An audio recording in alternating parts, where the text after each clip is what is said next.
Welcome to Manga Machinations! This is episode number 498, and this week we're doing a manga in motion on Inu-oh. I'm Dakazu, and with me is Darfox8. Hello, it's me, Darfox8. Morgana Santilli. Howdy. And Seamus2389! I'm back again. He's back! The prodigal son returns. We miss you, Seamus. I'm like Roman Reigns, part-timer. What's it like? He's also implying he's the most important person, and he's the best one. He's the tribal chief. Well, is that not true of Seamus? Sure, isn't Cody the best one now? He's the one on top. American boy. Well, what was it like being back in Ireland? The weather was shit. Did your arteries like unclog as you walked to the airport? No. I probably actually eat worse in Ireland than I do here. Because here I can like buy all my own stuff. We're at home, I'm like more limited in like what's available. Your mom's just shoveling you all that butter and potatoes down your throat. Partly that, but also like partly like they live in like rural Ireland, so like it's not that easy to be like, oh yeah, I can like get miso paste. Seamus back home just eating Kerrygold butter out of the... I've Kerrygold butter here as well. that is the one, I guess. Oh, that's like how... I didn't grow up that far from actually where their like original factory is. Wow. It's good butter. Yeah, I remember thinking like, what, butter is butter. How different can it be? No. Some butter is better. Some butter looks like butter, and then you have this weird shit over here that looks pale. Yeah. Unsalted. Oh. Well, unsalted is for baking only. Some people gotta watch their sodium, right? Let them spread the saltless spread. I think there is. I think I have seen curry unsalted over here. For baking, exclusively. Also, Dairy Gold. That's for the big brand in Ireland. Wait, Dairy Gold, like with a D? Yeah, dairy, as in like. Oh, like a milk dairy? What did you think he said? Like Kerrygold is Kerry. I thought it was like a competing brand called Derry, just like Kerry and Dairy, like Shelbyville, like the same exact brand. Oh well, there is Derry. Derry is another county in Ireland. It's in the north. Those fuckers. Welcome to Manga Machinations. Butter Talk. Only the important, hard-hitting news here on Manga Machinations. What's hard to get here is it's a tomato relish I get back in Ireland. Or actually, you can get it here, but it's way more pricey. You're not much for a relish country. I think I've said this before, actually. Yeah, no, not really.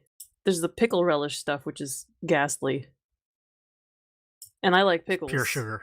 Yeah, I don't like I don't like sweet pickles. I don't like bread and butter pickles, and that's basically You don't like baby gherkins? They're delicious. I like pickles that taste like vinegar.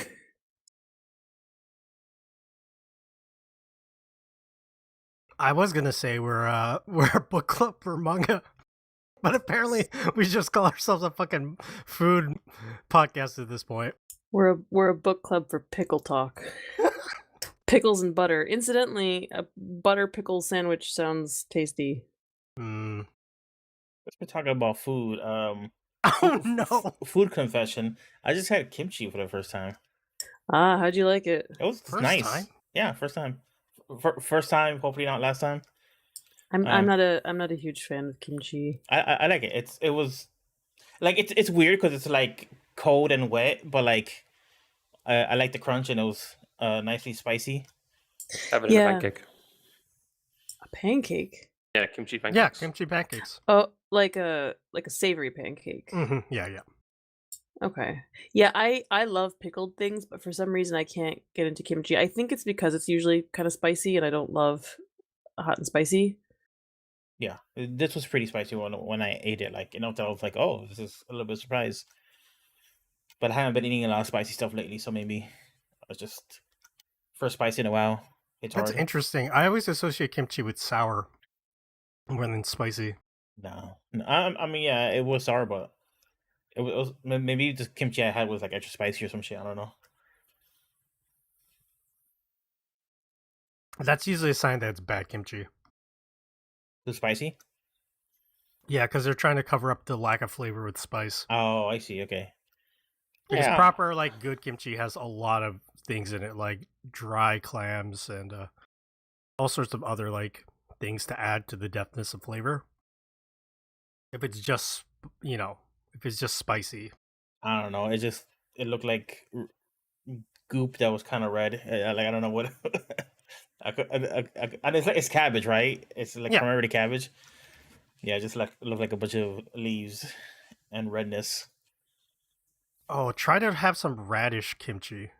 That's the best. Or cucumber kimchi, also really good.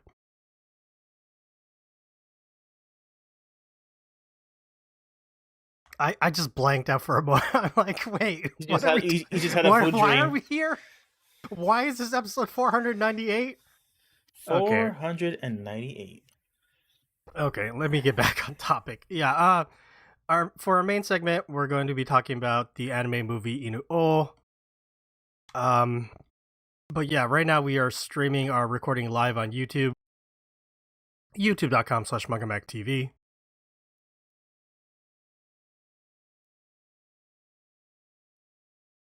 Dar came on cam. I got totally distracted. I just spaced out for a couple seconds. I have that effect on people. Yeah. Because I was trying to go through in my head like what to mention next.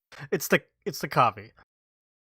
Listen, the coffee? Yes, our Manga Mac coffee. If you want to support this podcast, then please consider buying us a coffee. Head over to ko-fi.com/mangamac and help support us by buying us a coffee. We would use that money to help us buy manga and fund some of our upcoming projects. Right now, we're working to fund a goal for Land of the Lustrous, a manga which just ended. And we're waiting to finish that goal. We recently just did a Psycho Selection on Berserk. That was funded by Philip. Later on this year, we'll be doing a full retrospective on Ooku the Inner Chambers, funded by Mangamachu, Vicky Dalton, and Lulu. A big shout out to everyone else who's supported us. Deluid, Mia, Wyatt, Dr. Meltface, Poor Mexican 72, Liquidus 002, Xteen, and Jen. Thank you so much for supporting us. Now, I would be amiss not to mention that episode 500 is very soon, happening in 2 weeks. And to celebrate us reaching 500 episodes of Manga Machinations, we're doing a manga giveaway. You can enter this contest by writing our podcast a review and then emailing us about it over to mangamachinations@gmail.com. And yeah, we have a handful of entries, but odds are really good right now. We have less than 10 entries right now. So, and there's still time. May 17th will be the last deadline that we'll be accepting entries. And then, there'll be a winner who wins a manga bundle, a Manga Mac bundle, including stuff like Invisible Parade from Mississippi, a copy of Panorama of Hell from Hideshino.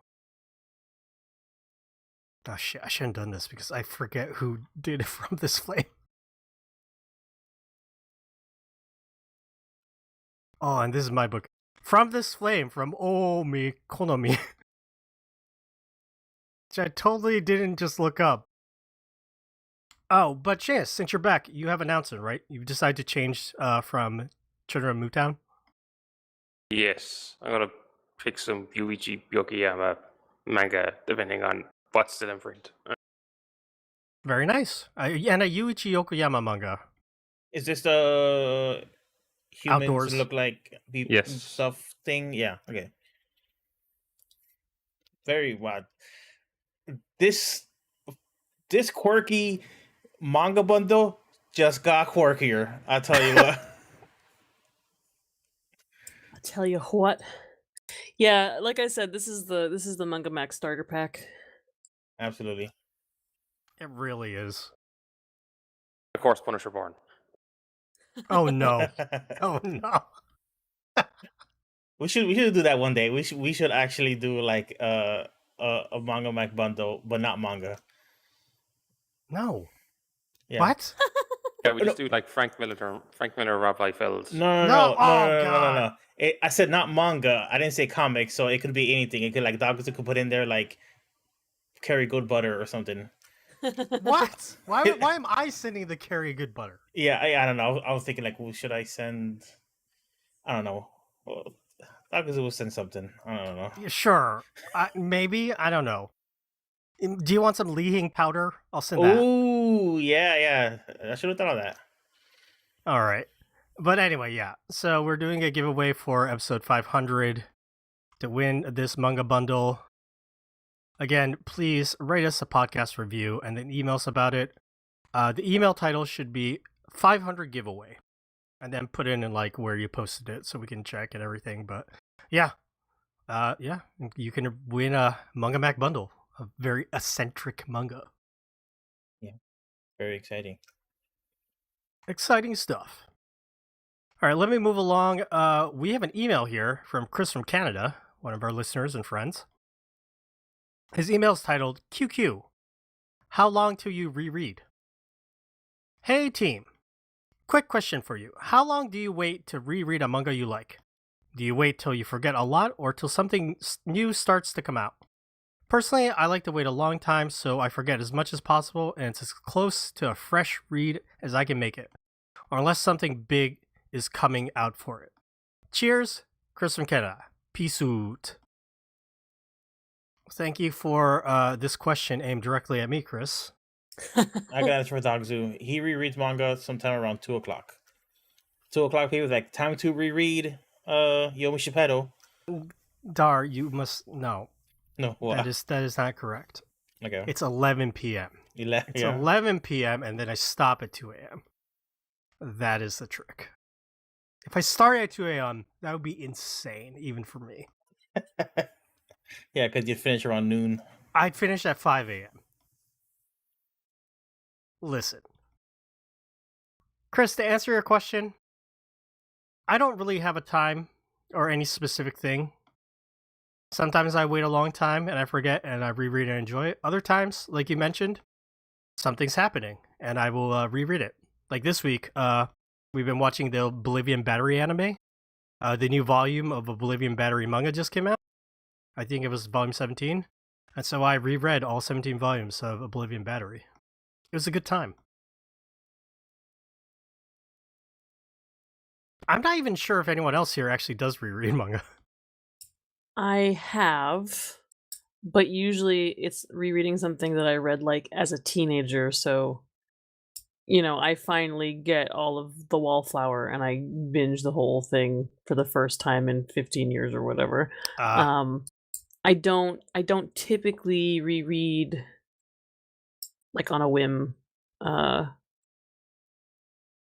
unless it's usually got to be a pretty long time, and I'm kind of revisiting it.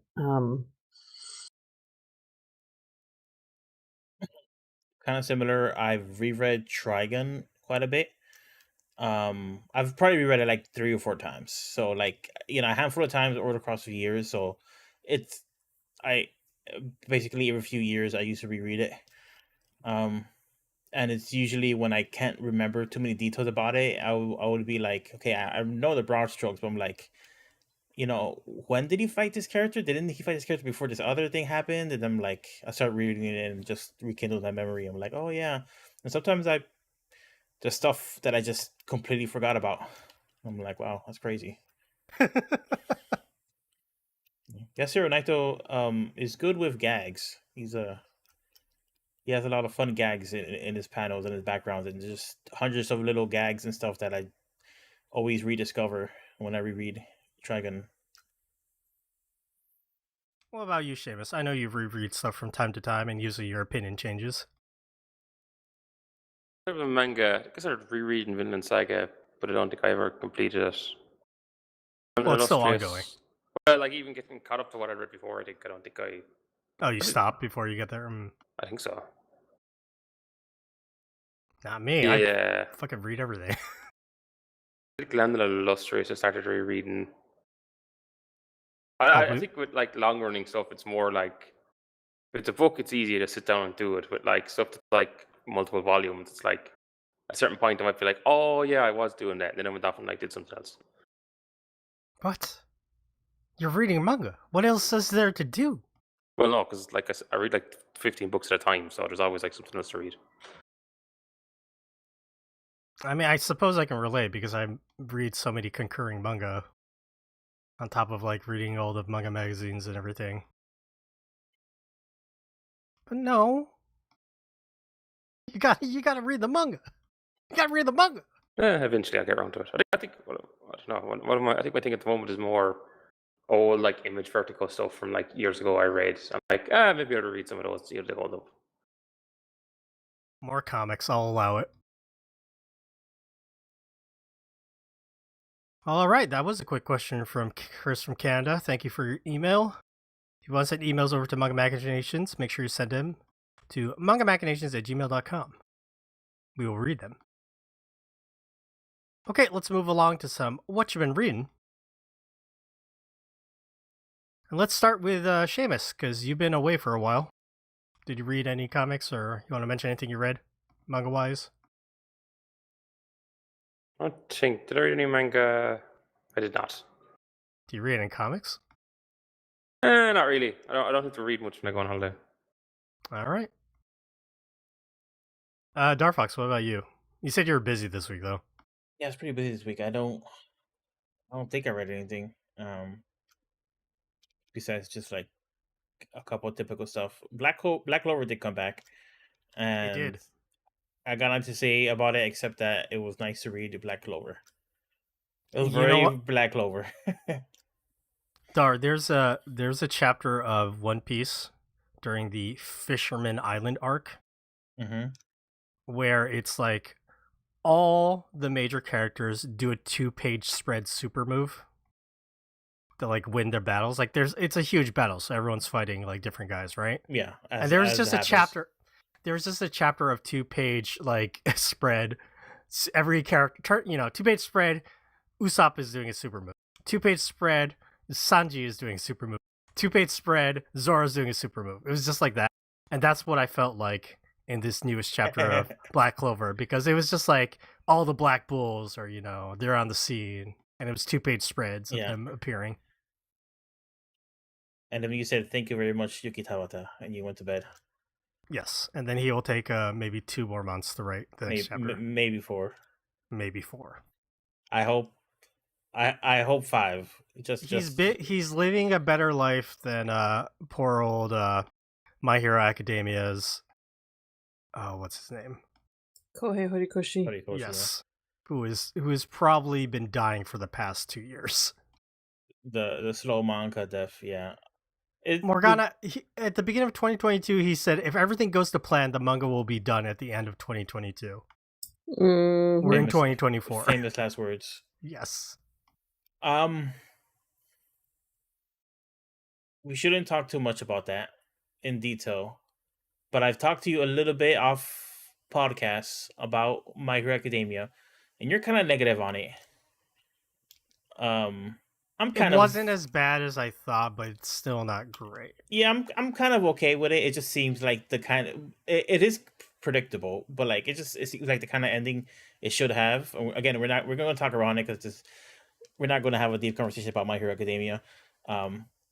It is my similar thoughts to Attack on Titan, with the way how that wrapped up, or that was more like a traditional type of like story beats toward the end. I would have liked it if it was something a little bit different, is what I'm saying. Yeah, I don't know. I don't think I ever expected My Hero Academia to do anything like aberrant or any kind of subversion. I know. They already kind of like hinted that this is where it was going, and I was kind of wondering how they do it. But the fact that they did it that way, I was just like, of course. Of course. Anyway, we'll stop talking about this because we're obviously talking around certain facts anyway. Yes, the big plot bombs have been dropping in My Hero Academia for the last few months, and they're just wrapping up as much of the plot as possible. So Yep. But yeah, So nothing for Dar Fox besides that. Morgana, did you read anything this past week? No, but I'm continuing to watch Delicious in Dungeon very slowly because we don't get to watch every night. People love that, and people that like the anime has gotten to a place where it gets a little dark. Yes, so we just watched, I think, episode 10, where they're fighting the Red Dragon. You've caught up to me and my wife. Yeah. So but you know, last time we talked about this, Dar was saying, oh, it's a trigger anime that doesn't look like a trigger anime until like a few episodes in. And I remember when it hit. I was like, oh yeah, there it is. I was like, oh yeah, this looks like Little Witch Academia now. It's fun. We're having a great time. It's really, really great. My husband hates the opening. Oh, really? The first opening? Yeah, Bump of Chicken.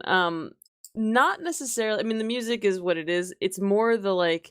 He's like, I don't feel like this tells me anything about the series. Like, we're just getting a bunch of images of the characters big for some reason. There's no food. There's no like. I don't know. I'm like, yeah, I don't know.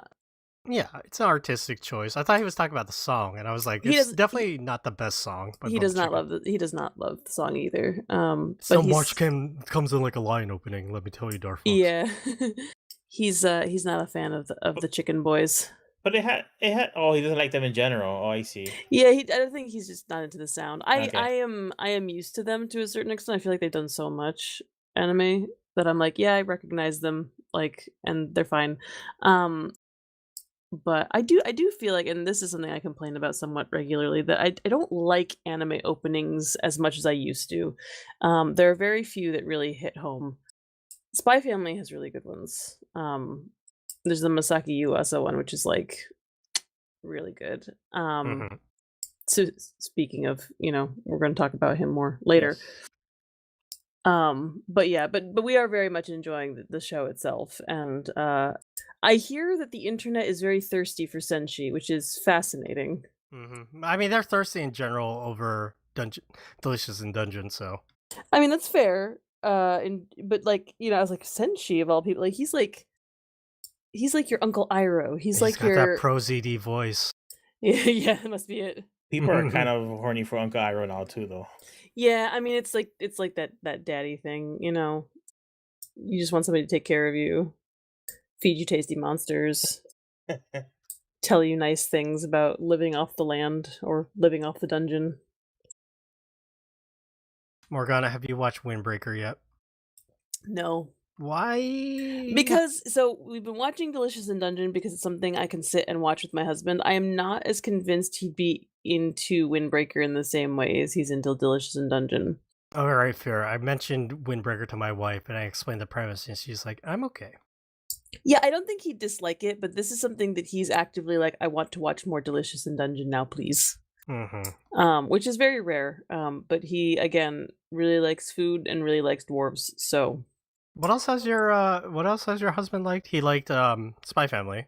Yes, yeah, we watched Spy Family together. I mean, he's watched quite a bit of anime, but frequently it's me making the call, like, oh, we should watch this. But no, we watched Spy Family together. I mean, he and I watched Nana ages ago, and that was something that he was like, let's go watch the soap opera now. But I mean, he's watched a bunch of One Piece. He gave up on One Piece. As we all do. He's like, the animation just got shitty. So which is fair. Yeah, we've watched a bunch together, but I think, at this point in our lives with two little kids, we have so little time to sit and watch things. We really are like, let's find something that we both like that isn't like a huge commitment. And Delicious in Dungeon is like kind of, there's a plot and stuff, but it's also a bit like, I don't actually care about the plot that much. I want to see the weird food they make. So yeah, I'm surprised I got my wife into Oblivion Battery, but she loves it. So nipple hair. You can watch our watch-alongs on Manga Mac Watches, our new YouTube channel. Plug. Go to YouTube. Go to Manga Mac Watches and go to the Shorts tab, And watch the shorts we have. We have a handful of them, and we'll have more soon. Darfox hard at work. Darfox at work. A sign that says Darfox at work, and it has a picture of a toilet. I don't know. All right, that it, Morgana? Yeah, that's all for me. Okay. Well, I read some manga, and the question we got from Chris is actually very relevant to a manga I read. I read a manga called Version by Hisashi Sakaguchi. So the thing here is that I read this manga back in the 90s because it came out in Japan in 1989, and it was published in single release issues from Dark Horse. It's still listed on their website. Yeah, publication date December 1st, 1992. Woohoo! Here's the thing. My brother used to collect these single issue releases, and he had most of them. We were missing a couple issues. But here's the thing. Dark Horse never completed the manga. There's 3 volumes of the manga, and they only put out 2 of them. So for the longest time, I had forgotten about this manga. I always in the back of my mind was like, what's that manga I used to read, that my brother had in comic book issues? And then I found it, Morgana. In 2019, I bought volume 3 of Version, and I read it. And I did not understand it at fucking all. And Too much time had passed. I put it down. But this past week, I decided I would give the entire 3 volumes a full shake again, and I read it, and it was okay. It was all right. Yeah. So, yeah. Let me Go ahead. Yeah, let me just give the general plot. It's a sci-fi story where this detective, Happo, is hired to discover a missing scientist, Dr. Higure. Dr. Higure was part of a research project that made a biochip. A super biochip that they named Gaso. Gaso means our origin. The chip learned how to multiply. It learned memorization. It was basically like a bio AI. It's basically like the concept. And it grew and it got bigger. It started giving off this blue radiation that fucked like the scientists up. And as it grew to the size of the mouse, starting from a tiny biochip, the scientist took it and disappeared. And now people are trying to track it down and figure out find out. And so this detective Happo is hired. He meets up with the daughter of the scientist, who believes her father is still alive. And they want to find the biochip, find the father, and find like the secret of everything. Figure out like what's this biochip trying to do. It's a pretty entertaining story between the first 2 volumes, where like you meet this like evil organization called Black Echo. That's the leader. And it's funny, like all their like futuristic submarines are called Black Tokyo, or their ship is called Black Lagoon, or I forget what the names are, but it's very funny. But all the henchmen, like they have like weird, like you get the glasses with the nose with the mustache, the disguise thing. They're all wearing those, so it looks very silly. Basically, the Gaso, the super biochip, gets a consciousness, learns about the human race, and then it becomes a question. Well, is Gaso the next form of is the next form of evolution? Is it going to wipe out the humans that are slowly like killing off the planet? And then like it gets very strange. The final volume, like they're taken into like the blue dimension and they're digitized and there's all this weird shit happening about like philosophy. And I was just reading this and finally making sense of it and just think to myself, how much drugs were fucking people in the 70s and 80s doing who were writing all this sci-fi bullshit? Because it always fucking goes like the fucking trans-dimensional like locations and like fucking into your mind and what does it mean to be alive? What does it mean to be human? It just ended up being one of those stories. And it was fine. It was fun. I'm glad I finished it. I'm glad I made sense of it, but it just made me think and realize all these science fiction stories from the 70s and 80s, they're all the fucking same. Maybe Seamus can back me up on this.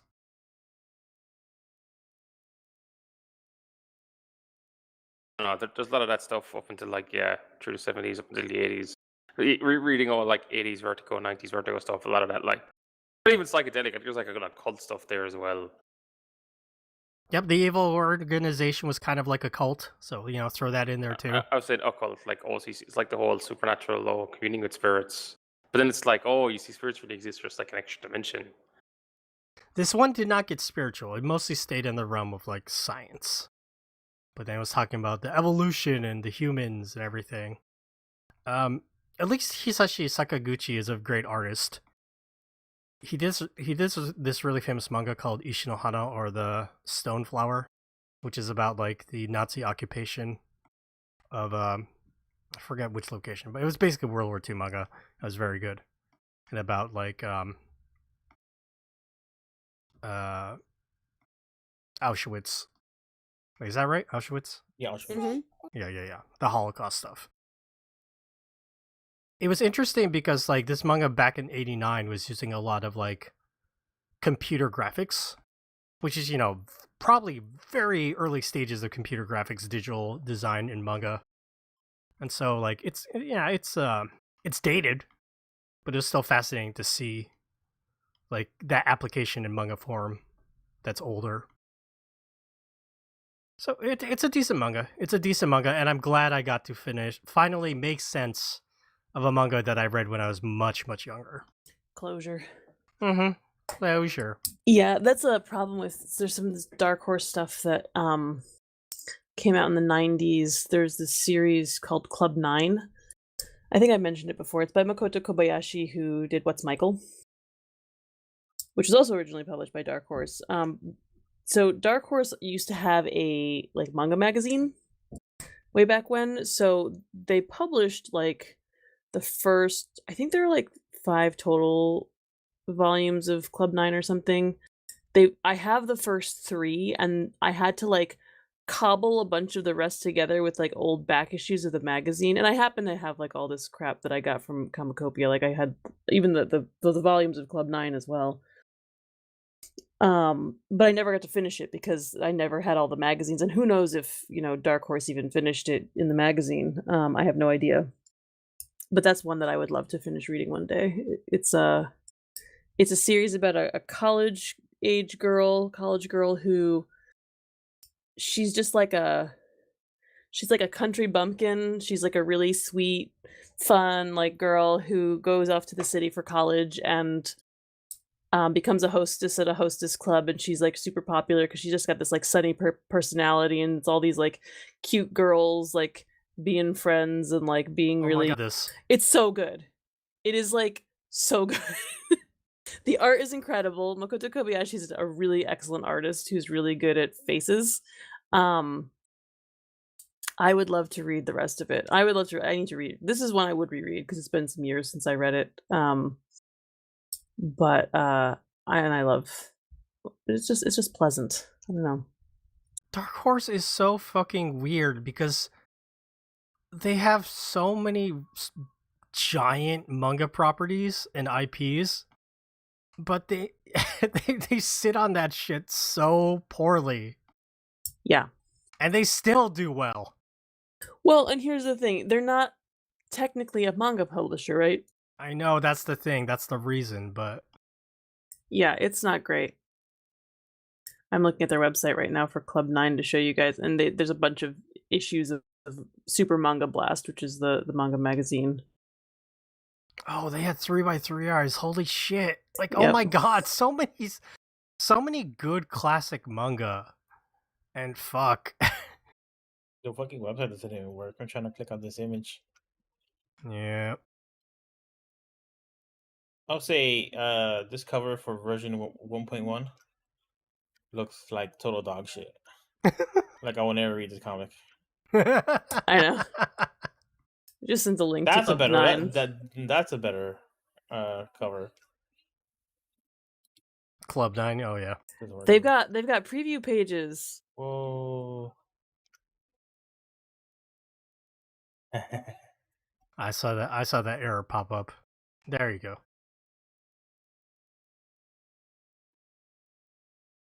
But yeah, so besides that, Darfox, I read another Nobuyuki Fukumoto spin-off manga. Another one? You ready for this? This one's fucking niche. Okay. It's being done by the same people who worked on Middle Management Blues Tonegawa. Yeah, and wait, is that the same guy who did the free day pass? No, Oh, okay. because the Day Pass manga is still ongoing. Okay. The name of this manga is Ryokyo Bakutoden Soga.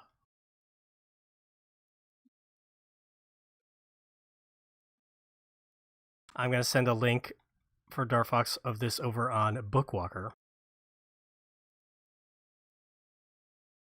This is a spin-off of Nobuyuki Fukumoto's Mahjong manga 10. It's an older manga that he did, but it's basically where Fukumoto first put out the character Akagi. Darfox, the Akagi manga and the Akagi anime is actually like a spin-off series of 10. In the original 10 manga, Akagi appeared as an older gentleman. And then, he was such a popular character, they decided, to make a whole manga series about him called Akagi. So the main character of this new spin-off that I read, Soga,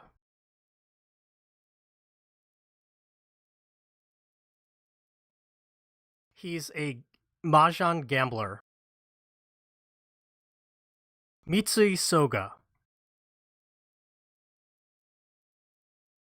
He played in, criminal Mahjong games, betting games, and he was like, an antagonist character to the main character in 10.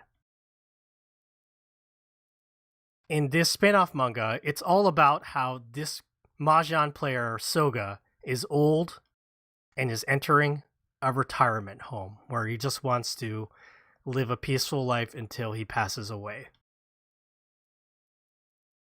But for the comedy effect, his first of all, his retirement home is run by Tei, the evil organization from fucking Kaiji.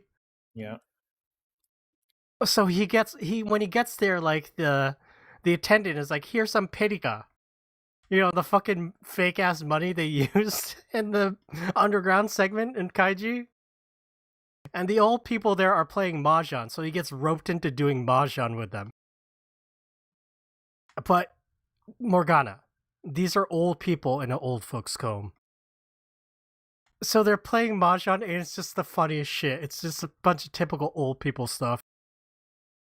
Where they're picking up, like, the Mahjong tile, and they're holding it in a way where, like, everyone can see what the fuck it is. And they're putting it up to their face. Because their eyes are so bad. But they're so farsighted that they can't see it, and they're holding it, way and close. And they're taking their long-ass time while they're thinking about their hand. So it's so funny. And then Soga's like, I can't deal with this shit. And, like, this guy is a master of sleight of hand. So then he just starts busting out the most, like, insane fucking Mahjong tile cheating moves against these old people. And, yeah. It's the comedy of this old man who just wants some peace and quiet, keeps getting roped into these mahjong battles, and keeps using his mahjong skills to win. It's a pretty good spin-off. It's definitely not as strong as Middle Management Blues Tonegawa, but it's a nice addition to the Fukumoto-verse. My main thing about the Fukumoto-verse is I appreciate they just lean real hard into comedy. Because compared to like the actual Nobuyuki Fukumoto series, which is all about, Darfox, you can back me up, misery, despair, anxiousness, Yes. sad men being like pathetic. This is all comedy. This is all just played for laughs. And that's some good shit. Darfox, I don't know if you would. Well, you've been playing a lot of Mahjong. I think you get a lot of this. How many 13 orphans? So far only one. But Soga is so good at like sleight of hand. He can hide a Mahjong tile in his palm with his hand, his palm facing down, like hide a tile right there as he swipes another one, swaps it out. That kind of stuff is fun to see.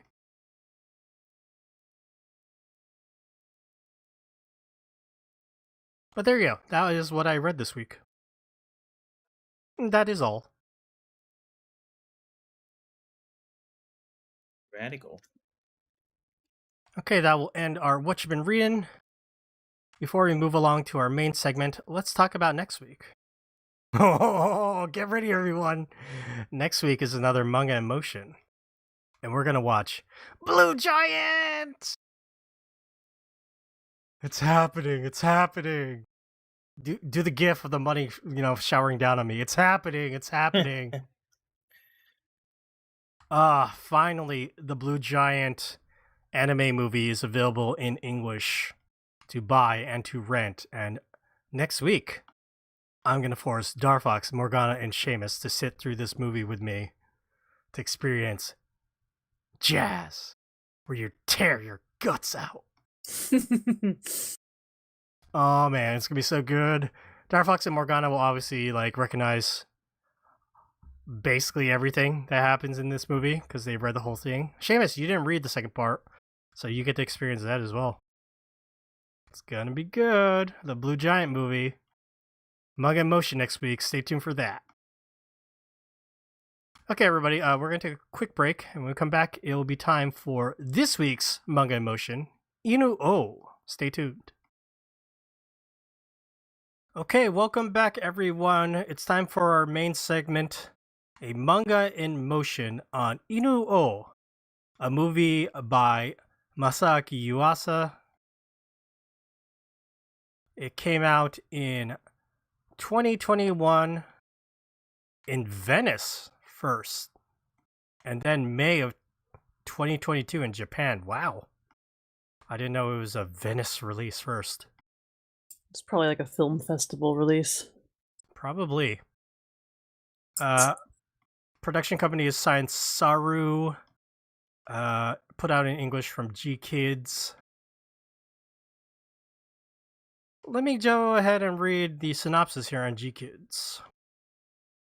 From visionary director Masaaki Yuasa, hailed by IndieWire as one of the most creatively unbridled minds in all of modern animation, comes a revisionist rock opera about a 14th century superstar whose dance moves take Japan by storm.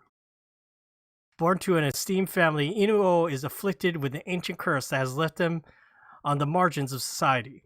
When he meets the blind musician Tomona, a young Biwa priest haunted by his past, Inu-oh discovers a captivating ability to dance. The pair quickly become business partners and inseparable friends as crowds flock to their electric, larger-than-life concerts. But when those in power threaten to break up the band, Inu-oh and Tomona must dance and sing to uncover the truth behind their creative gifts. I don't know about that copy. It's not inaccurate, but it definitely... I didn't get that from the movie. There's a lot more. There's a lot going on. But yeah, we watched this new movie from Masaki Yuasa. We're fans of his work. He did, The Night is Short, Walk On Girl, one of Morgana's favorite movies. Mm-hmm. We talked about Lou Over the Wall, which is very good. Ping Pong, the animation, made Seamus cry. Dark Fox like Ride Your Wave, but hates the manga spinoff. Yeah, and he did Keep Your Hands Off Azoka, and this is the newest big project that he did, Inu-oh. And yeah, we watched it. It's available on Hulu in English, though Dark Fox has an added caveat for that later. Yeah. I explained the general plot through the synopsis on G-Kids. Seamus, let's start with you. What did you think about Inu-oh? I don't know. There was like parts of it but overall I was like, eh. I thought some of the animation was like really well done. Particularly a bit like some of the stuff at the start to the end when they're kind of going into like memories or back in time. But there's a bit at the start too where it's like when it starts raining, like that stuff was really cool. But then it was kind of the middle parts. I was just like, I think part of it I didn't like the kind of musical parts of it all that much. I thought the music was grand, but I was a bit like, they're kind of like music videos, and I was like, these aren't great music videos. And they're long. They kind of take up a lot of space. That middle part was so Excessive.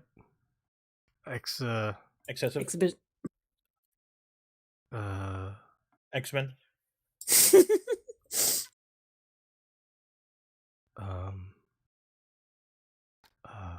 We're losing him. Exonerate. Excessive. Exhibitionist. Excessive. Yes, thank you, Morgan. So much exposition was given during that middle song that went on, and then it went back to that again. And then like it kept using like very similar cuts, if not the same cuts, of Tomoda singing.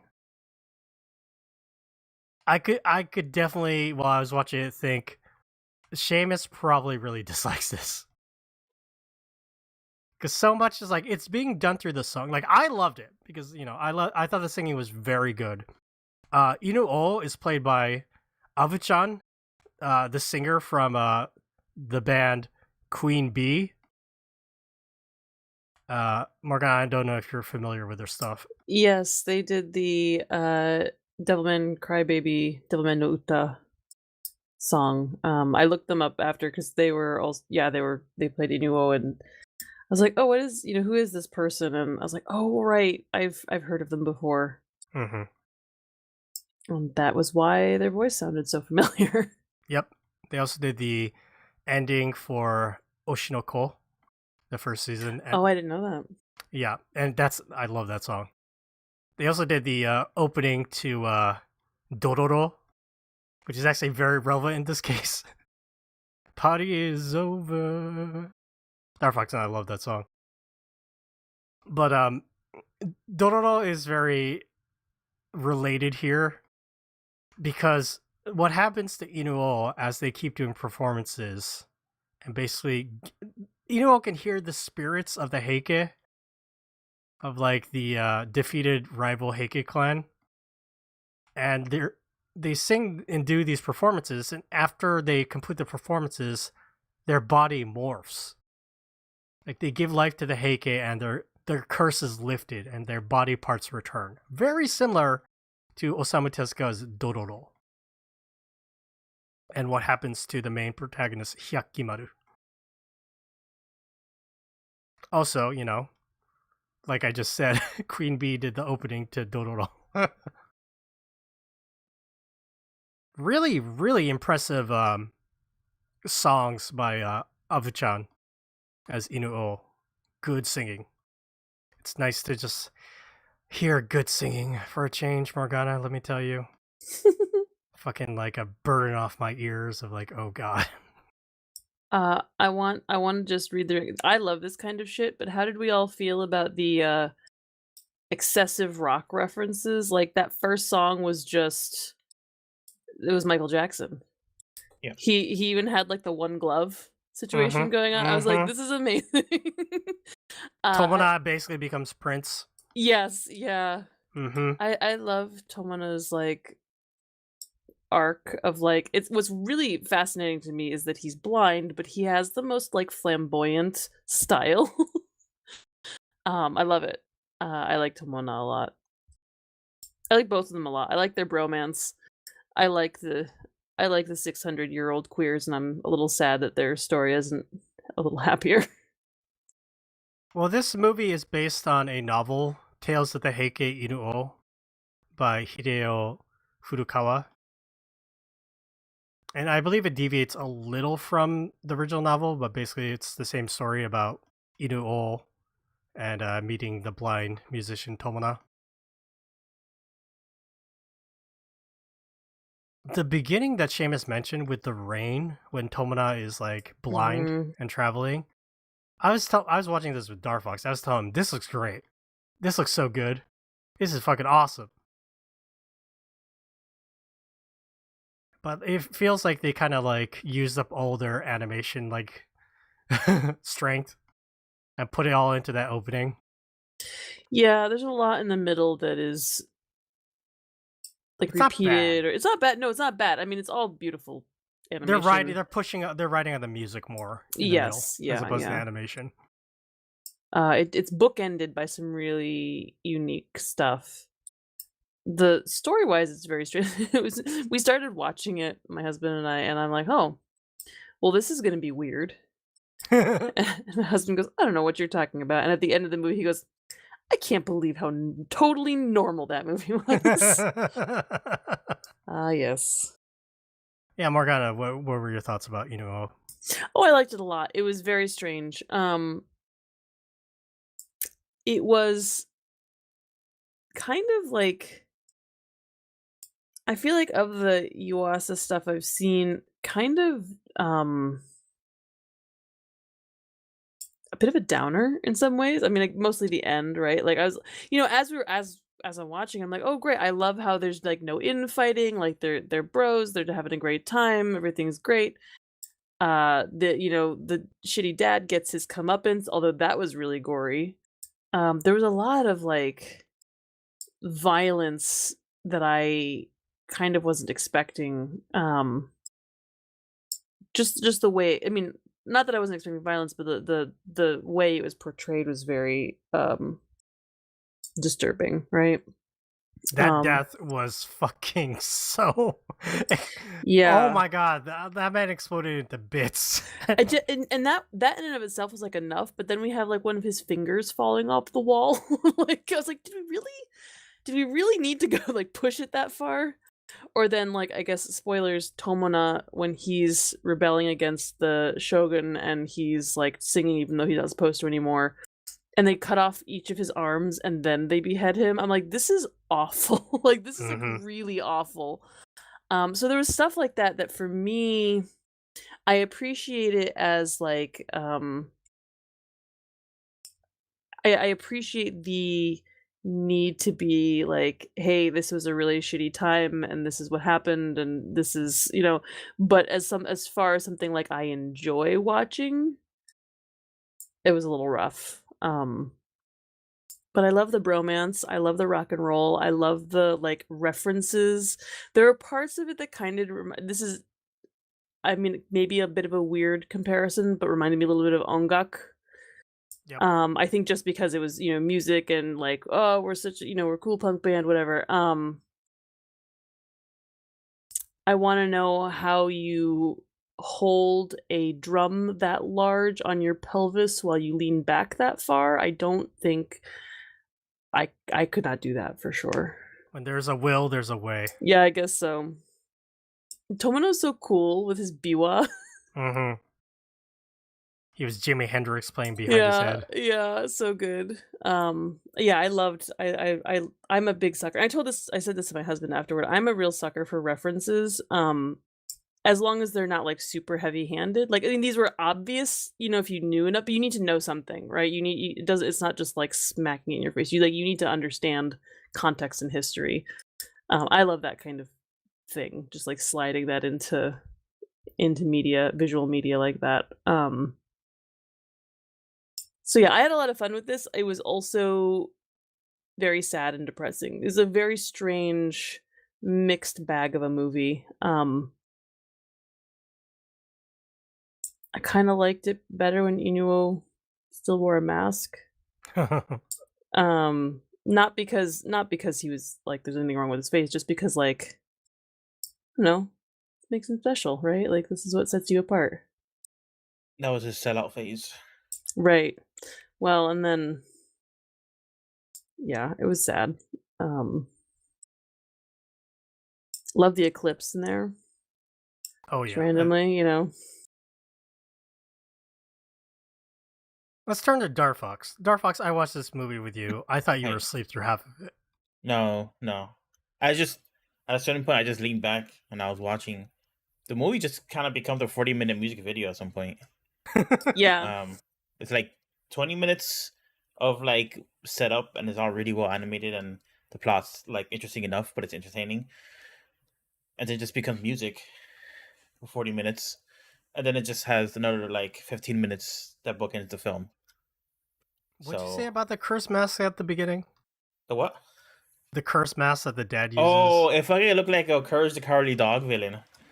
Like is the big old eyes and it the looks swirling. weird Yeah. in CG. I thought it looked like Ushio Tora. Ah, yeah. It looked like Ushio when he gets like yokai face. Yeah, this is a very interesting movie, and I guess that's a obvious statement, a water wet statement when it's like a Masaki Yuasa film, because um every time I see it, like even if you don't jive super with a Masaki Yuasa film, it's like okay, they were cooking in this one. They there's amount of artistry and work in this that like makes it inherently like a valid experience watching it through, even if it's like not your thing. So I expected it, but I did ended up really liking it. I think it's a really strong one. Like I think I like this more than Lou Over the Wall, even though Lou Over the Wall is a way more enjoyable experience because it doesn't end in like beheading and terribleness. Um, but there's something Lou Over the Wall is so much more saccharine, and there's something about this film. Morgana, you mentioned that like they were showing the terribleness of the time and the ruthlessness of like this government that they could just execute this person because they're popular and their popularity is somewhat seditious because they don't want to kowtow to what what the shogunate wants to like promote, right? Well, they were giving voices to the defeated Heike clan, so yeah. So there's something interesting this movie does in that like it lets you indulge in the fantasy because those musical numbers are very fantastical. They're not realistic. They probably didn't happen like that in real life. You're saying there's no screaming guitar in the fucking Yeah. 1200 Electric guitar. The Yeah. invisible electric guitars, just the spirit summoning through. So it lets you live in the fantasy, but up to a point. And I'm like, I think I like that. I think it's interesting. I just wonder why they decided to draw certain lines as to where we're gonna just indulge in this and this is just gonna be super rock opera extravagance and it's like awesome, and when it's like, well, they can't start like the moment there's a scene when what was the blind bugle player? He had like three Tomo. names. He had like To- three names in this movie, so I I forget. think he ended with Tomoari, right? Was What was- his Yeah, which is his Tomari, birth which name? means, with friends. That was his birth name, right? Tomona? Tomona was his birth Oh, name. okay. Tomona Tomoichi Tomoari. Yeah, just call him Tomo. Yeah, so there's a scene where Tomo runs into I don't know, it's like the place where all the Biwa monks were, and he starts like pleading with the master and stuff like that to save him or whatever, and then the man who taught him gets stabbed trying to save him, like this movie could have let like he could have picked up the biwa and started like playing it, and then it would have brought like his brother back to life, and it would have blown away the guards, and he could have like flown off into the sky using the power of like music. What? But it didn't. Like it at that point, it decided to not indulge in any fantasy and just like be very realistic and show the repercussions of what like seditious music performances would incur from the shogunate. So I find that interesting. It's kind of like it's kind of schizophrenic in that sense. But I like it. And yeah, I don't know. It's I actually looked up on the internet, and I didn't look that hard, but I was curious if there was like a blog post that was just like connecting the songs directly to what the songs are, because a couple of them I didn't know. Some of them were obvious, like We Will Rock You from Queens. The whale one. Yeah, the whale was We Will Rock You. There was the one that was very similar to Bohemian Rhapsody. I heard Foreigner was a big inspiration as well, so I assume one of the songs was Foreigner, but I don't know Foreigner's like discography very well, so I'm not sure which one it was. But yeah, like the musical homages were very, very interesting. I love how they chose to represent the special effects being done. Yes. Like they had all these special effects, like, you know, like fire and like the whale, like projections and things like that, but they showed you how the crews are doing it. I thought it was really fascinating, really interesting choice. That's good. It added to like the whole performance angle. Yeah, no, I thought it was really impressive. It really set it apart from, you know, other musical performances of the time. It really, like, they wanted to show like how extremely different this kind of music was. Yeah, but also like how it could have made sense back in this time. I like this movie a lot. I was really enjoying all the music, all the performance, all the animation. But Morgana, like you, like the ending puzzled me. I get the idea that, you know, the Shogun's gonna come in and like be like, hey, no, you can't perform this anymore. We're gonna establish what the Heike clan is, and that's gonna be the fucking history from now on. And if you disagree, you're gonna be like executed. And it made sense that, you know, Tomo resisted, is killed. But then, you know, Inu-oh kowtows. And then what did they say? He became famous but then was forgotten after his death. Something like that, yeah. It was just weird to me that like it's revealed at the end that the beginning it starts with like a biwa player narrating this, and that biwa player turns out to be Tomo. And then the Inu-oh shows up again and is like, hey, I've been looking for you. We're together again. And it's like, didn't you betray Tomo? I mean, no, because because the Shogun said that if he saw the biwa player again, he'd kill the biwa player, but he killed him anyway. Yeah. So Inu-oh stayed back because he didn't want anything bad to happen to Tomoari. So I think that's the problem. What's interesting, the way I read the ending a little bit was like, so they got together, they made this music, they told these stories, they became famous, and then they had their downfall, right? Yeah. And also, it kind of broke the curse. Yeah. Right, yes. And it kind of implied to me that ending where they come back together and they revert back to their child selves from when they first met. And I almost felt like, not that it was saying that what they did was like folly or whatever, but almost that like their relationship was more, I don't know, like they're I don't know how to explain this, because like I think in many stories like this, You should In- have more scenes where like these two bros are broing out. Well, sure. But I was gonna say, in many stories like this, where you have like these two rock stars, like achieving great heights, they fall out, right? They are like become victims of their own success, and that never really happened. Like they didn't, it wasn't like hookers and blow, and like they ruined their lives, right?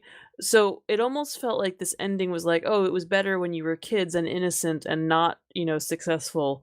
But they didn't actually have any like big blowout. Like the only thing that was wrong was that what they were saying was rebellious, right? And I don't think they were better off without having told the stories. I think it was like important for them to do that, and I think that they did like a good thing. If anything, them finding themselves 900 years later and bringing this story to the modern, current times, I think that's what they're trying to say. Yeah, maybe. I just like the idea that they went back to like their child selves in the afterlife or whatever is like, I was trying to figure that out. Maybe I'm reading too much into it. Maybe they're like, we just like them when they met because it was cute and they love each other, Yeah. Oh, apparently the character designs were done by Taiyo Matsumoto. Oh, were they? Just an extra flex this movie had to do. That tracks. Tomona is a very Taiyo Matsumoto kind of look to him, especially as a kid. I love the little swiggles that they did on the cheeks to represent like their Yeah. little blushes. That makes a lot of sense for Taiyo Matsumoto as well.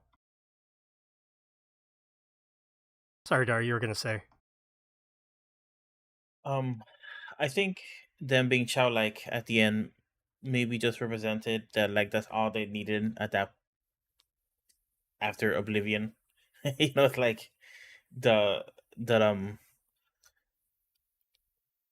tale, the Heiki and all that. The Shogunate, none of it really matters, but they still have like the love for music and performance. And each other. Yeah. These guys need like a BFF necklace. They're like I really appreciated that they didn't have like a big flaming argument. Like I feel like that's a thing in stories like this, like two close friends getting success. Like I'm tired of that. I like that the whole time they were like bros who were, standing up for each other. That scene where they're trying to find that last story and Tomoari is like seeing Inu-oh's story and how his father basically sold his son to the devil. And he's like, no, you're gonna hurt Inu-oh. He's going to die. And I was like, this is so like, I don't know, man. It was very pure. It was very wholesome. They're very wholesome dudes. I was wondering, Morgana, if you had any feelings about the beginning of the movie where it's a very violent birth of Inu-oh. Yeah, it did not look comfortable. Well, I was really confused. I had no idea like what was going on. That was a very trippy. That first segment of the movie was real weird. It was on purpose too. Yeah, and I figured it out, like kind of after the fact. Basically, when they showed Inu-oh, running around eating with the dogs. Let's see. We have some comments in the chat from Bunny Cartoon and Chris from Canada. Chris also happy that they didn't have an argument.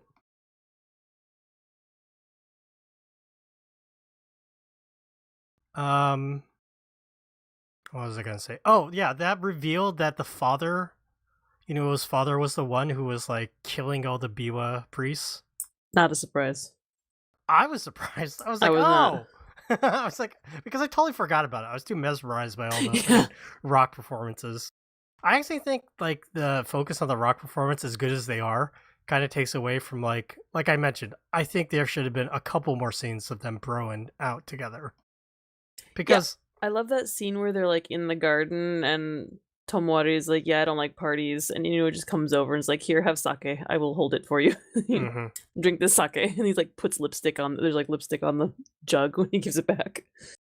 But there's like There's a scene when they first meet and they share manju like on the bridge. Mm-hmm.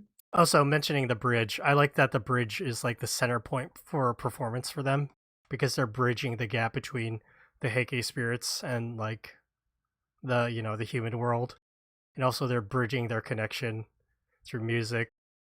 Symbolism. Mm-hmm. Works real well. But what was I saying? Oh, yeah. So they meet and they have the manju, and then Darfox and I were super confused because it jumps so far. There's like a time skip, which isn't very clear. Where like they're kids and then they're adults. You can read the time skip by the amount of hair Tomoari has. Right. Shaves his head and then it slowly starts to grow back. And then like I was thinking about this. I'm like, the entire plot point at the beginning of Tomoari is he dies for a shipwreck with his father, and they were asked from people from Kyoto to find this like hidden treasure, the grass cutter sword. And when the dad, unsheaths it, it actually slices it in half and blinds Tomo. And then Tomo leaves to go on a mission to find out the truth about what happened to him. But I feel like that plot is kind of like it just dissolves. Big shrug. Yeah. No idea what's going on there. It's very strange how like that was such a big thing at the beginning, and then it's like, no, let's focus on Inu-oh and his curse. The opposite of Chekhov's gun. I did love the scene where he calls his dad back, his dad's spirit, and his dad's spirit is like super tiny. Yes. And this like it's just like really funny. Like, I don't know. This is a fun movie. I wouldn't say there's a whole lot of comedy, like direct comedy, and that was like one little scene of like just kind of absurd comedy. Yeah, if we just want to, I mean, obviously the music is a huge part. Music was done by Yoshihide Ootomo, and he did an amazing job with the songs, which are written by Abu-chan and Yoshihide Ootomo and Masaki Yuasa. They're great. I love the animation of Inu-oh when they're more disfigured, and like especially there's an opening scene where like Inu-oh's running around town and just bounding and leaping with his giant hand. It's very, very cool. There's also like a really interesting CG like zoom shot. It almost looked like a drone shot, but it was done through animation. Darfox, you remember? It was before the final performance. Yeah, when it was showing all the aristocrats lined up by the balconies or whatever you call those.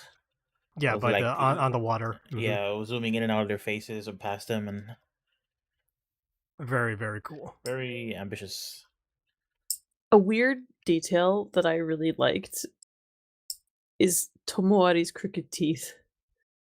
It's like a really weird little like thing, but I was like, that's historically accurate. Historically accurate, and just kind of like a nice touch. I like when characters have imperfections, and that's one that's kind of glossed over. It's glossed over because it's kind of hard to replicate over and over again to make sure you have the same, like, if your teeth are crooked, they should be crooked in the same way every single time. You know, it's like a hard to replicate over and over again. They did it. But they did it, and I really liked it. I thought it was cute. Cooking. They were cooking. No, it's a visually pretty stunning. Tagazu said something I thought that was a good point, is that when kind of along the same avenues of the crooked teeth, when especially Tomo was singing, like he looked fucking crazy, like the faces he was making, which is like more realistic, because if you're like singing your guts out, like just you like, don't anguish in your face, you look fucking crazy when you're singing, right? You don't sing to look pretty, you sing to sound good. That man was singing to sound good. Dakazu approved singing. They must have done some like rotoscoping, or at the very least like loose reference videos, because the amount of like performance like juice in the animation it's really impressive.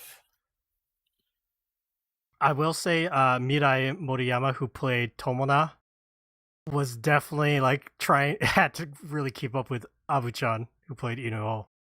Because Avu-chan's super fucking talented. They are singing the shit out of all those songs. What's funny though is that if you listen to some is it Queen Bee? Is that the band? Yeah, it's Queen Bee. If you listen to Queen Bee, there's like a lot of like auto tuning and just like crazy shit doing with the voice. That none of that's really present in this movie, as far as I can tell.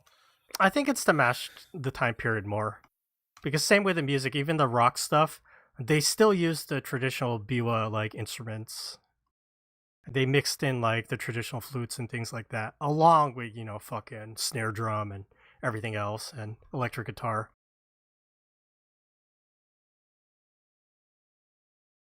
And I think it had to like Avu-chan was probably trying to match the no theater, like the old traditional like way of performance. They said it was even before the time of no too, right? They call it Saruwatari. Yeah, they called it something that was like proto no. Mm-hmm. Have any of you seen actual no stuff, Morgana? I have not. I would like to. I'm always concerned that I wouldn't understand it very well. Sometimes things that are so culturally entrenched are hard to parse if you're not, or originally part of the culture. But I guess, I mean, now they probably would have like super titles and like opera, I assume, if I wanted to like engage with it. But I wouldn't even know like where to start. I don't know much about no or kabuki other than I think they're really interesting and I would love to check them out. YouTube. Go to YouTube. YouTube. That's probably the way to go. Manga Mac watches. We watch no performances. Let's not. I'd do it. I don't honestly. It'd be interesting from a historical context to like learn about it, but the actual experience, I think we're gonna be kind of like, like I said, because it's not like flashy and easy to understand, like something like even like a ballet. Yeah, they showed that clip from the other troupe that was doing it. The father's troupe, yeah. No, not the father's, the other one, the Kanze troupe. The one that the shogun liked. Yes. Yeah, and I mean, they show these very intricate steps, these very specific steps that the kid was doing, and it's just like I know that every step, is important, has meaning, whatever. It's just like, oh man, I bet like it's hard to like just sit still during I would have a hard time. It's slow. Mm-hmm. It's slow.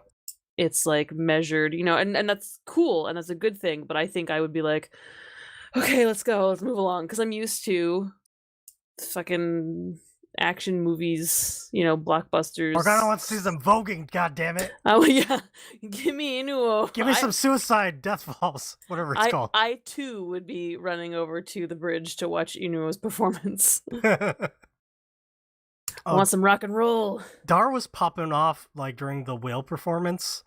It kept shooting like the crowd, but they're like all waving and like moving like a wave. Yeah, Dar was really popping off on them. Well, like they reuse a lot of animations, like Morgana mentioned early on, because they're filling out like these 4-minute song length like videos basically. But like that crowd shot that they kept reusing was really like impressively flowing, like because they had like 7 layers of people at different layers or different like definition, the different detail drawn on them, and they're all just like undulating and kind of cheering in like slightly different orders, and like that was a lot of good work. My husband was like, this movie was an excuse to watch people breakdance or to animate people breakdancing. Yeah. And I said, it's specifically an excuse to animate one-legged people breakdancing. There were 2 scenes of breakdancing, different characters, and they both had only one leg. Because, ancient Japan, I guess.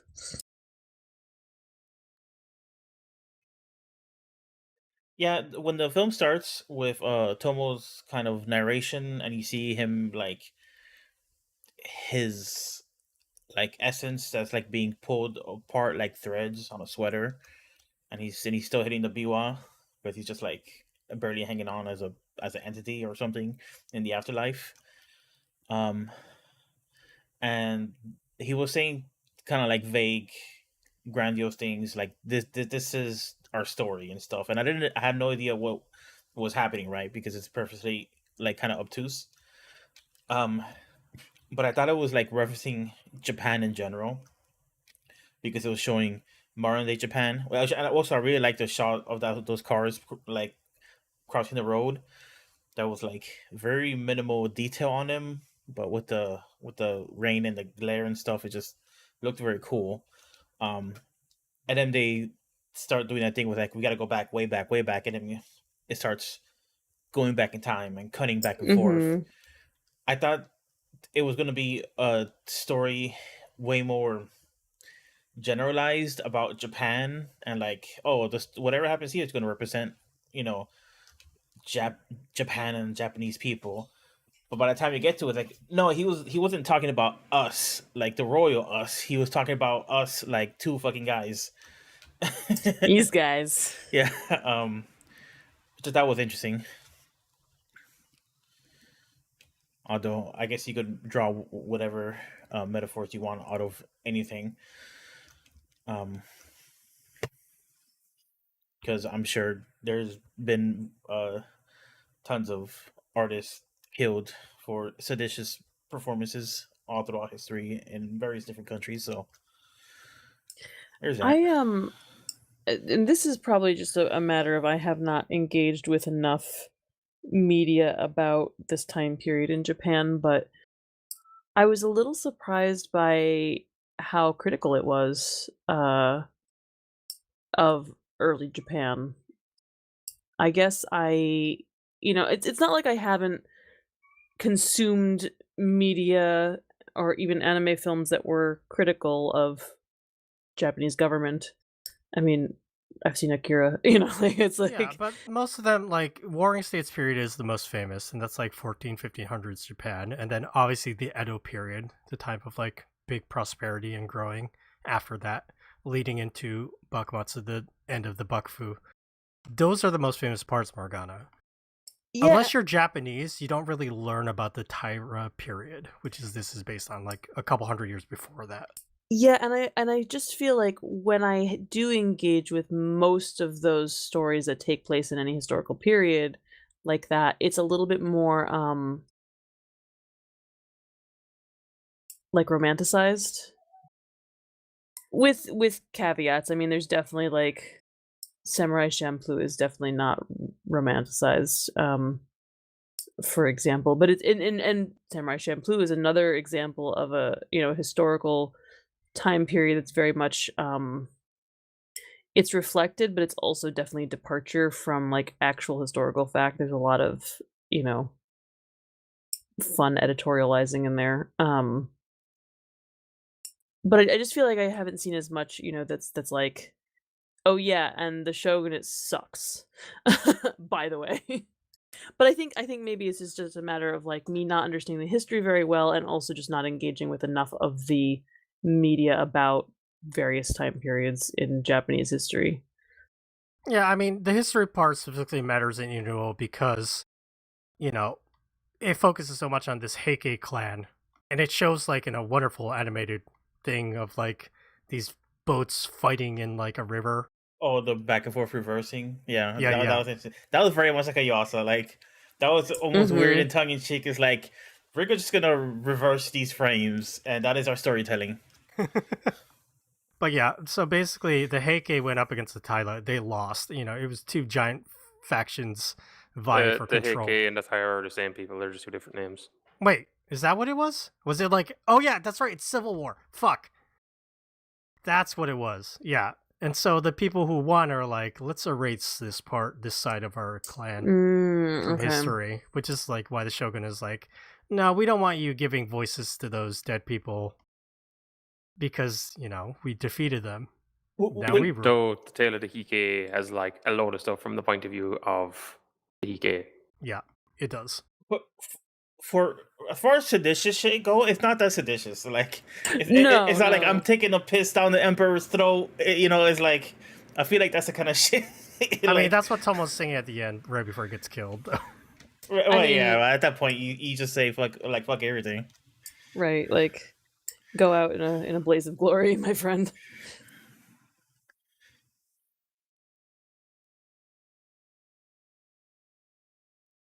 Oh, I think we covered a lot. So I guess the question now is, did we miss anything? Any part that we missed, Star Fox, that you want to talk about? I just want to mention, because I didn't specifically mention it, the first time Tomo starts singing, when the first time becomes like a rock opera on that bridge, it's like, oh fuck, this movie's awesome. Uh-huh. You didn't think that at the beginning with the rain animation? And all No, that I was stuff? like, this movie's really impressive. They're cooking here, but oh, like when it was like da da da da, like I've been thinking about like because it's really repetitive. Like it goes through like the same melody like 8 times in one song. But he's saying he's giving exposition basically. But like well, that's he's getting a crowd to clap along. Yeah, and it's been like stuck in my head. rocking out in the robe and no fucking pants, no underwear, just underwear, robe. I just love that they were like, you know what's really sexy? Blind Biwa priests. Let's do it, guys. And they were right. La leg. La leg. A lot of leg, a lot of hair, a lot of pyrotechnics. Oh, there was a really funny scene where Tomo does kind of like the Neo where he leans all the way back and he kind of lands on like his head hits the floor because yes. He leans on the way back and then he kind of like stands himself back up. And Douglas and I were like, "Whoa, that's impressive!" Like we were watching a real person do that, and it was a cartoon. Isn't that a Jimi Hendrix thing? I feel like it's a Jimi Hendrix thing too. Wouldn't surprise me. I don't know if he was able to get himself back up, but I feel like the like bending all the way backwards was very Hendrix thing. But speaking of animation and like said cooking that we keep mentioning, like it wasn't just reversing frames, which I was just praising Masaki Uesa doing that, just reversing frames to tell a story. The way his hair is moving because he's going in the opposite direction, like that was like fresh. That was fresh cartoon. Like, you know, he went one way and came back the other way, and it was drawn both ways. Fresh cartoon is such a good phrase. Yeah. I want that on a Manga Back t-shirt. T-shirt. Yep. If you go watch One Piece if you want stale cartoon because they're reusing shit all the time. Like you watch Masaki Uesa for some fresh cartoons, farm fresh. Don mentions in our chat that the Spotify's on. The soundtrack is on Spotify. Ho ho. Hey, I'm way ahead of you. That's what I was playing at work today. You know which ones have singing in it because it's just like the movie soundtrack, so there's background tracks. If it says CV colon and then a name, I'm not sure what CV means. Besides Character voice. Character voice. Okay, it's not curriculum vitae.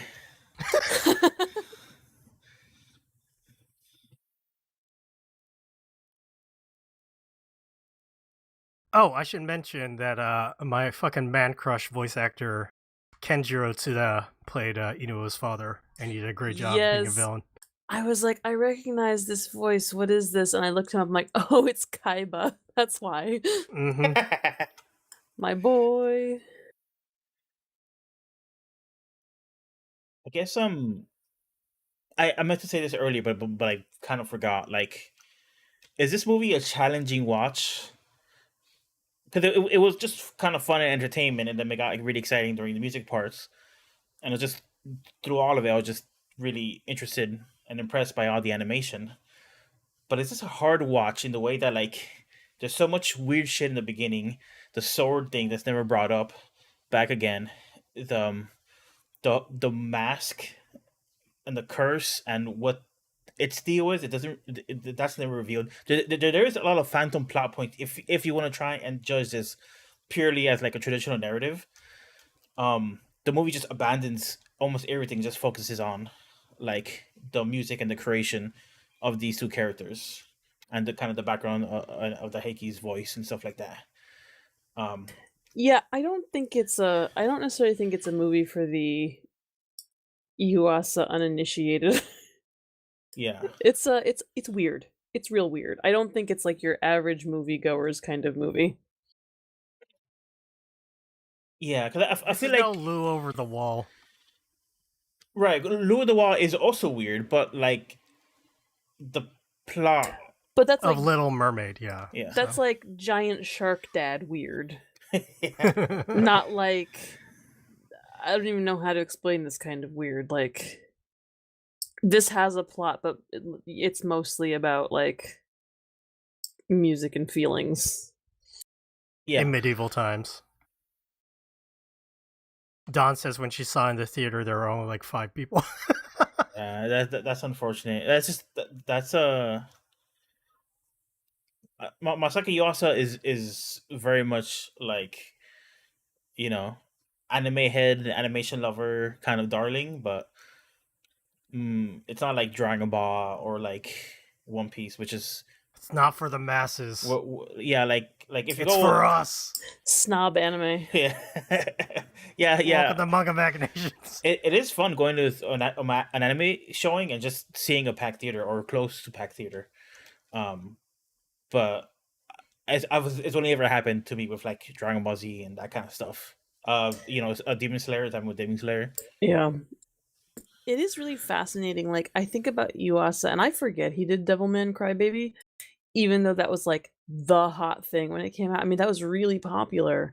And it's weird.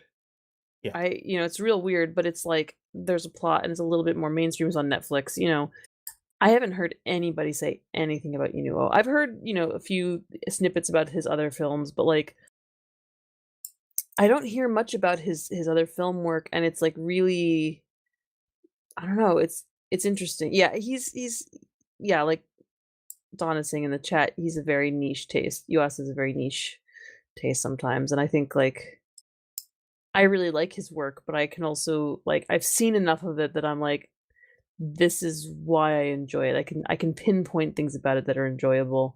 Don says, "Yeah, she heard stuff about it, but when you cater a certain audience, Yeah, and I'm not on Twitter anymore, so my like online presence is much more minimal, and what I engage with is more minimal than it used to be. So that's part of it too. But like, this movie's nuts. I don't know, like Works hand in hand with Taiyo Matsumoto. what one thing I'll say about Masaki Yuasa is that the way he animates it, there is like we've been talking about that he's kind of an acquired taste, sort of. He's kind of niche, but the way he animates, there is just a joy in animation and cartoons. Like it's clear he is just like a student of the medium in a way that like he wears it on his sleeve in a way that like some don't. Um, and the way how like some of his cartoons just start looking like Looney Tunes and stuff like that. They start looking like old black and white cartoons. Like think of the dance number on the beach with Lou over the wall. Mm-hmm. That shit just looks like weird fucking I love that scene. boomer cartoons. You know what I'm saying? Like it's not even boomer. It's like way older than like black and white cartoons. Like there is just like a joy of animation and like movement and like these drawings in a sequence can make animation and it isn't that joyful, it's in that fun, right? This movie doesn't quite have it to that extent. It has it in a different like way. It has it in the rock opera exuberance or like exaggeration or the excess. Again, we're back to that X word that we can't find. The excess. It doesn't do the exact same things that some of his other films does, but I guess it does it differently. Listen, this is a fucking Masaki Yuasa movie for me. Because Yeah. if you put me in front of a rock opera or like a rock opera anime, I'm going to pay attention to the music first. And considering like the music here is very good, I can go ahead and ride that Masaki Yuasa, fluid animation wave afterwards. And it just takes me higher. Can you take me higher? Not that song. Oh man, flashbacks. Yeah, would that just give you like crazy flashbacks? Suddenly soundbite in my brain. Yeah, Don says Masaki Yuasa said Tex Avery was a huge early influence. Makes sense. And that Avu-chan was a great choice. Yeah, Avu-chan was excellent. Did good acting and did great singing. Perfect choice for this movie. Oh, when he first got his legs and he was running around and he was like, I'm going to take all these kids. I was like, I thought he was going to be like a monster, like a kid snatching monster. But I guess he got rescued by music. Yep. He would have been a kid snatching monster, but if he didn't. He got the legs and now he could like express all the moves. The power of friendship and music. Seamus, anything else to add? Are you missing anything? Did we cover everything? I liked all the stuff with the crabs. I thought that was a nice reference to the battle. Oh, is that a specific reference? The angry crabs? Yes, because what happened was over hundreds of years since that battle, though some of those crabs, if you look them up, I think they're called like either hike crabs or like samurai crabs. Basically, because they thought that some of the crabs had markings that fisher people thought were like, oh, this is like inhabited by the spirit, they'd throw it back in. So over hundreds of years, the crabs evolved. That the only ones that survived are the ones whose patterns looked more and more like a person's face. Oh, neat. That's very cool. See, isn't it great that Seamus is back? I would have never learned that. Yeah, no. Is that what a giant enemy crabs are from Genji, the PS3 video game? Oh, Jesus Christ. I have no idea. Why you gotta make a fucking obscure reference like that? It's not obscure. Maybe it is. Although there was one bit, I did actually like the whole. Actually, yeah, this kind of actually reminded me. I should look up. Wasn't there like an anime a few years ago? There was like a hike anime. Yes, it actually. I think it was done by Science Saru. I think this is like semi-related to that anime. Or the story of Hike? Hold on, 1 second. The Hike story. Yeah, Hike Monogatari. It was indeed. It was anime series, 11 episodes, Studio Science Saru. You are correct, Darfox. Yeah, so this is kind of like a spin-off or like a sister movie related to that show.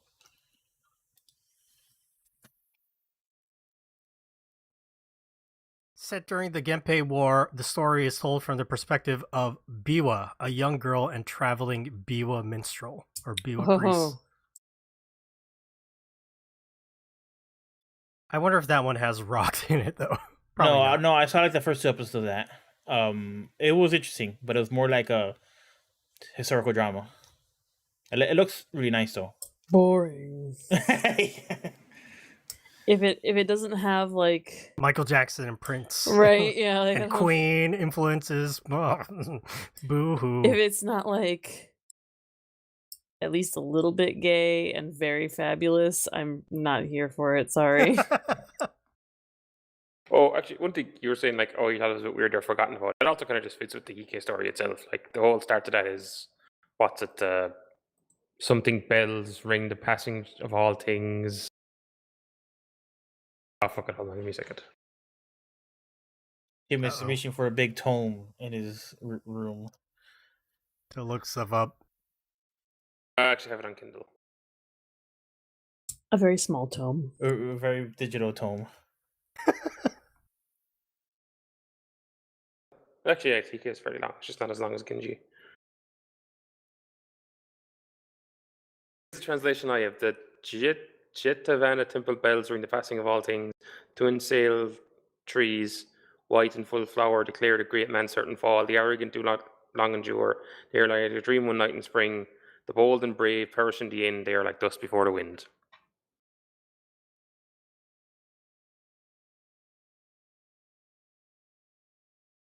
That makes me think of the song "Dust in the Wind." My brain also went there. I was like, hang Like on a I second. just heard it in my head. Yeah, Well- doing this forever, make sure to chant the name of the Amamada Buddha before you die. Hope for the best.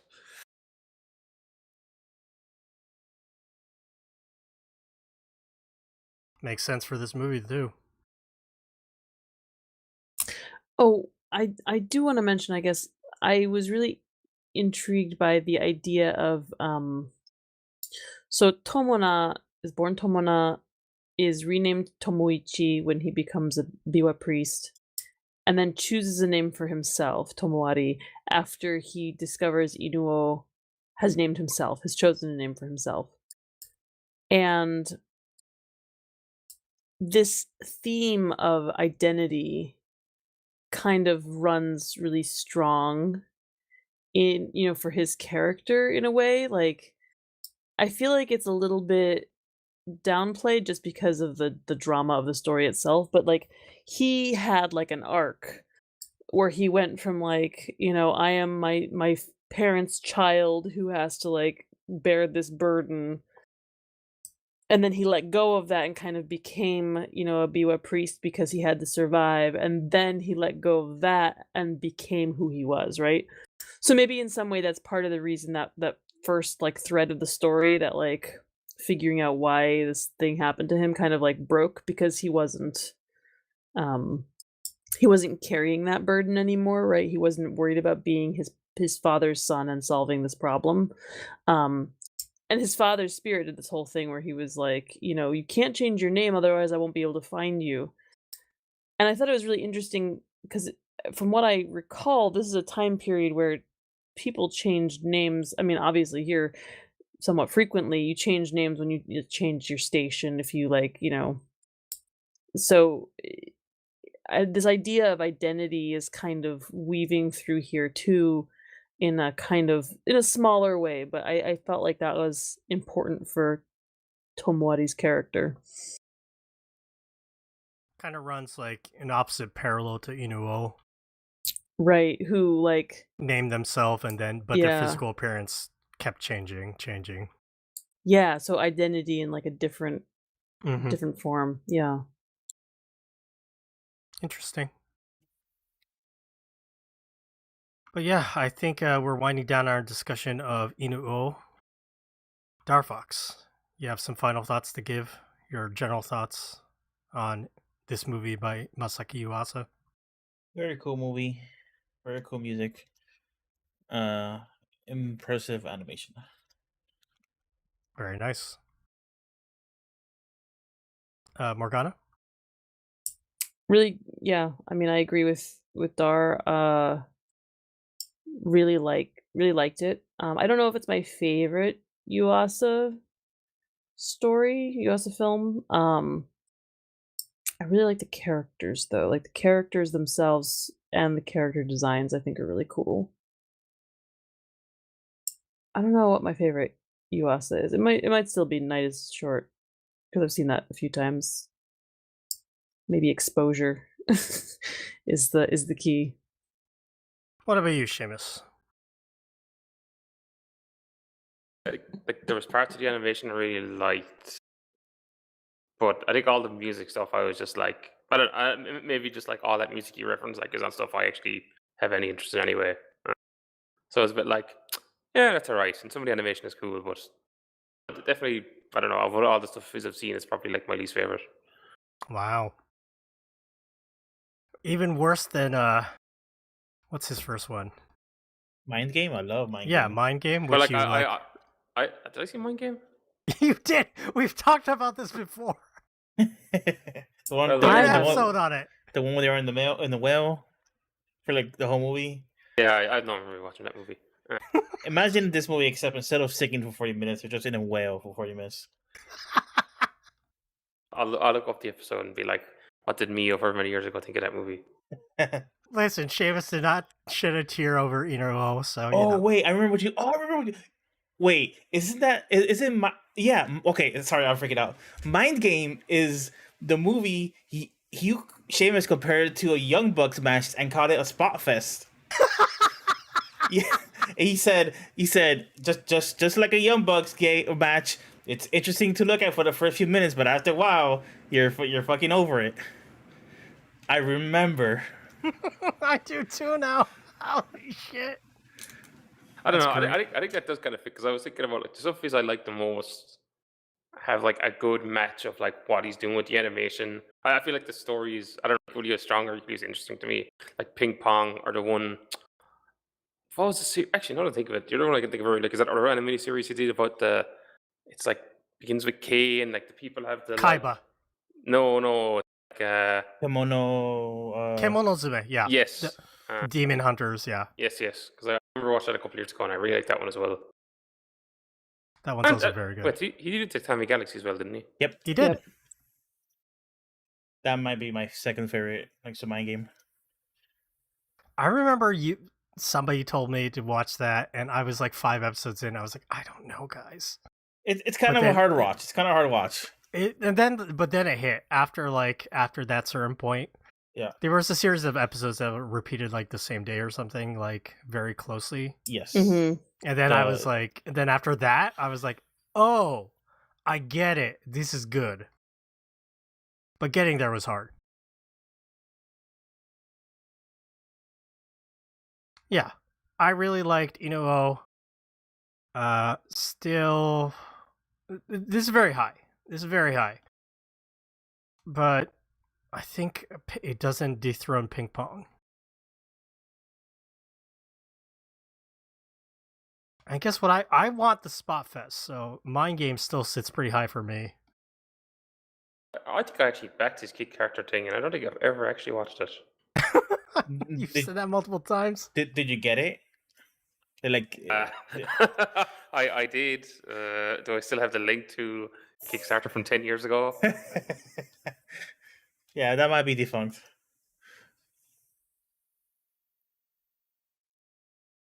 Well, yeah, I think we have reached the end of our discussion on Inu-oh. So it's time to wrap up the episode. I want to thank Darfox, Morgana, and Seamus for joining me. Shout out to Dawn from the Anime Nostalgia Podcast. You should go listen to that for being in chat. And also Chris from Canada for joining us. Reminder, next week, another manga in motion on Blue Giant. I'm excited. Get ready for that next week. And yeah, I should have mentioned this earlier, but episode 500 is coming up. We will be reading Paradise Kiss by Ayazawa. So we're giving ourselves lots of time because the collection is like 800 pages for the whole thing. But yeah, episode 500 is going to be Paradise Kiss. Look forward to that. If you enjoyed Manga Machinations, make sure you subscribe to us, review us, rate us on Apple Podcasts, Google Podcasts, wherever else you can find us. And if you write us a review, you can enter into our manga giveaway contest for episode 500. Just send us an email over to mangamachinations@gmail.com with the title heading 500 giveaway, and then let us know where you wrote the review to be entered in so you can win a Manga Mac bundle. A very Manga Mac manga. Make sure to check out our website, mangamachinations.com. Our Tumblr is mangamachinations.tumblr.com. Come join our Discord server, discord.me/mangamac. Come talk to us. You can come join us to play Mahjong every Monday at 8 p.m. Eastern Standard Time. Subscribe to the YouTube channel where we record our live recordings, youtube.com/mangamactv. Also subscribe to our new Mangamac Watches channel, where you can see us watch episodes of Kaiji number 8, Oblivion Battery, The Adventure of Dai, a bunch of other anime stuff. If you want to support us, consider buying us a coffee. Head over to ko-fi.com/mangamac, and you can buy us a coffee to help us buy manga for the podcast.